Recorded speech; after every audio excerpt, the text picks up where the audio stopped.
and I want to follow up on some of that line of questioning from Senator Sass and Klobuchar. The special counsel was appointed first to investigate Russia's attack on our 2016 election and potential coordination with the Trump campaign. And I'm glad the chairman started this hearing by recognizing we need to focus on that demonstrable assault on our democracy and to protect our elections going forward. And I look forward to working with my colleagues, whether it's on sanctions bills or it's on the Lankford-Klobuchar bill. But we genuinely need leadership from you, Mr. Attorney General, and from the White House and our president to make sure that we are doing everything we can to protect our next election.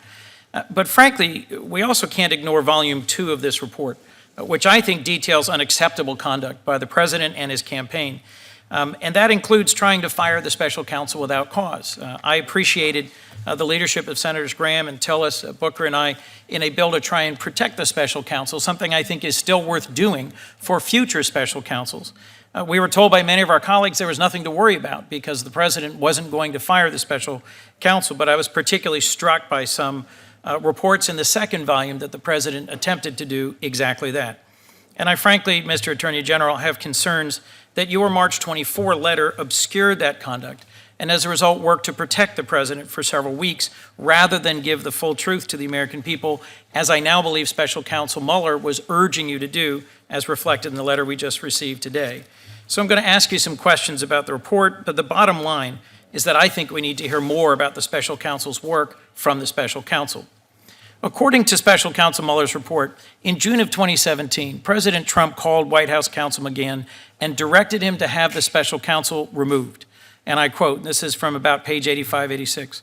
McGahn recalled the president called him at home twice, and on both occasions directed him to call Rosenstein and say that Mueller had conflicts and could no longer serve as special counsel. There were no credible conflicts. McGahn testified that he had shared that these conflicts were silly, were not real, and Chris Christie advised President Trump about the same time there were no substantive bases, no good cause to fire the special counsel. In one call, the president said, call Rod, tell Rod Mueller has conflicts, can't be the special counsel, quote, Mueller has to go. And I assume he didn't mean go to Cleveland or go to Seattle, he meant go, be fired. Call me back when you do it. I think the president's demands to fire Mueller without cause are alarming and unacceptable. And Mr. Attorney General, not one bit of what I just described was in your March 24th letter to this committee, was it? No, But because it, I wasn't but speaking. it was in the summaries that were offered to you by Special Counsel Mueller and his team, which you chose not to release. Is that correct? They were in complete form in the final report, which I was striving to make public and which I did make public. Which I respect and appreciate. But a critical 3 weeks passed between when you delivered the letter with the focus on the principal conclusions and when we ultimately got the redacted report. And what I take from the Mueller letter to you... Why were they critical? Well, I think that the Volume 2 summary would have revealed to the general public a whole range of inappropriate actions by the president and his core team. I'll go to a second episode that I think is important. On February 5th of 2018, over a week after the story broke publicly that the president ordered his White House counsel to fire the special counsel investigating the president demanded that McGahn create a false record saying the president never directed McGahn to fire the special counsel. The president wasn't looking for a press statement here. He wasn't looking to correct the record. He wanted a fraudulent record for White House records, a letter that wasn't true. McGahn refused to do it. Again, there's nothing about the president's request to create a false record in your March 24th letter, is there? Well, that's your characterization of it, and I've been through it a couple of times, and I think it would be difficult for the government to prove that beyond a reasonable doubt. And an important point here is there are very plausible alternative explanations, but what I was trying to get out was the final report and have one issuance of the complete report.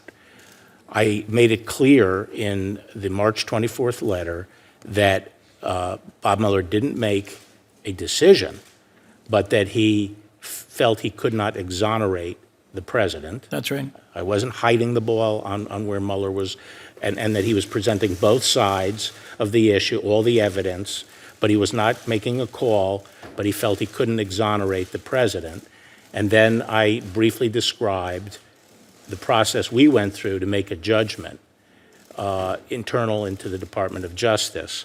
And as I say, from the public interest standpoint, I felt there should be only one thing issued, and it should be the complete report, as complete as it could be.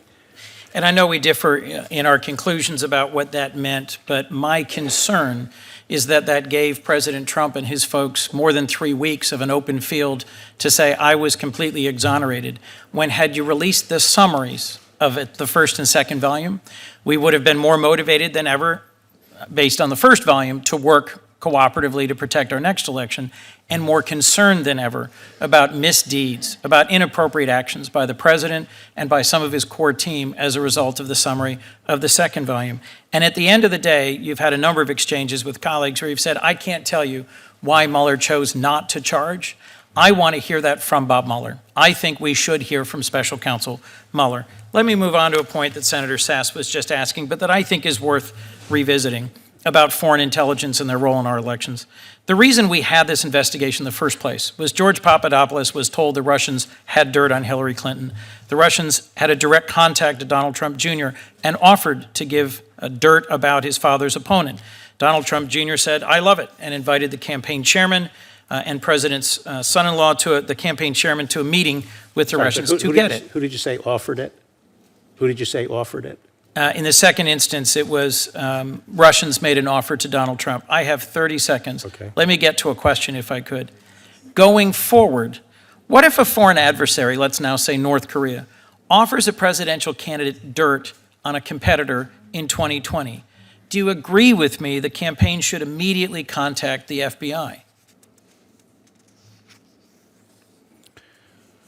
If a foreign intelligence service, a representative of a foreign government, Yes. says, we have dirt on your Yes. opponent, should they say, I love it, let's meet, or should they contact the If a FBI? foreign intelligence service does, yes. Okay, here's my core concern. The president ordered the White House counsel to have Special Counsel Mueller fired. He fabricated evidence to cover it up. And whether or not you could make a criminal charge of this, it is unacceptable. And everyone who said we didn't have to worry about President Trump firing the special counsel was flat out wrong. The Russians offered the Trump campaign dirt on Hillary Clinton, and the Trump campaign never reported that to the FBI. Instead, they tried to conceal the meeting and misled the American people. And I think we have to work on a bipartisan basis going forward to protect our elections from a repeat of this, and we need your leadership and the president's. You somehow concluded the president didn't obstruct justice, and you announced that you had cleared the president 25 days before the public could read the Mueller report for themselves. I think it's no wonder Special Counsel Mueller thought your 4-page letter created public confusion about critical aspects of the results of the investigation, and that threatened to undermine the central purpose for which he was appointed. I think we need to hear from Special Counsel Mueller. I think we need to hear from Don McGahn, and I think we need to review how we are going to handle going forward the fact that you are supervising 12 ongoing cases that came out of the Mueller investigation and have been referred. This body has a central role in oversight that I believe we need to exercise, given your recent record. Thank you, Mr. Chairman.